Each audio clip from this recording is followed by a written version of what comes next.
চলমান আন্দোলন কোটাকারীদের যে সমাবেশ এবং আন্দোলন আজকে চলছে এক দফা এক দাবি, সে এক দফা এক দাবি দিয়ে বর্তমানে মিরপুর 10 নম্বরে আন্দোলনকারীরা অবস্থান করছে এবং এই আন্দোলনকারীদের ভিতরে যারা দুর্বৃত্তরা আছে কিংবা তাদের সংমিশ্রণে এখানে অগ্নিসংযোগ করা হয়েছে। এই অগ্নিসংযোগের ফলে এখানে কিছু বেশ পরিমাণ ধোঁয়া আমরা দেখতে পাচ্ছি। সুপ্রিয় দর্শক দেখুন, এটি হচ্ছে মিরপুর 10 নম্বর। এই দেখুন ধোঁয়ার পরিমাণ খুবই বেশি হচ্ছে। দেখুন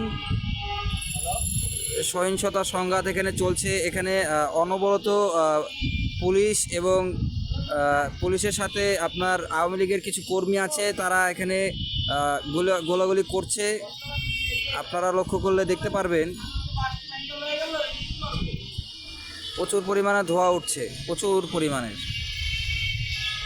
আজকে এটি হচ্ছে মিরপুর 10-এর